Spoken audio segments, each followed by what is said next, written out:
I was wondering, do you now look for like these different signals from colleagues that may be going through burnout? Because I know even here in Spain, some most doctors are forced to do 24-hour shifts, and I have a cousin who's a nurse, and he's constantly doing 12 or more hour shifts, and if you want to change with someone to get more time off, you end up working all these night shifts and 12-hour shifts in a row, and it becomes so much part of the culture that I hear from on the outside.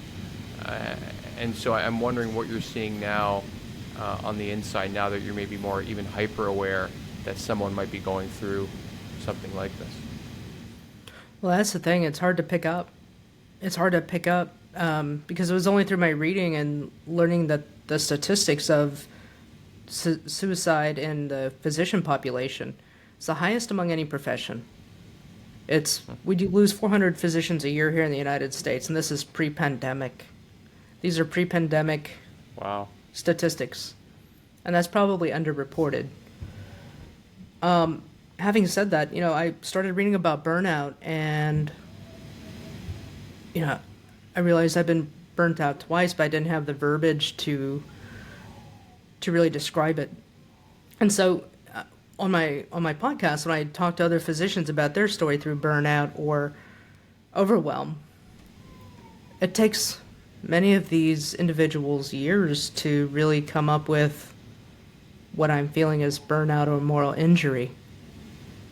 And so it's difficult to pinpoint, but one thing is if there's a personality change, and it can be subtle, but you start noticing it.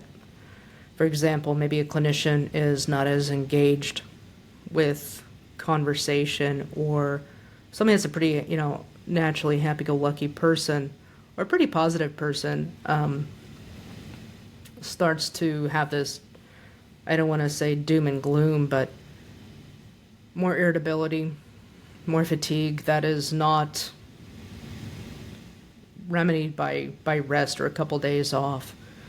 Yeah, it's just this. It's a spiral that is very slippery. I mean, it's a slope. It's subtle. And it's compounding behaviors and changes that a lot of times are hard to see. Right. Yeah. Mm-hmm.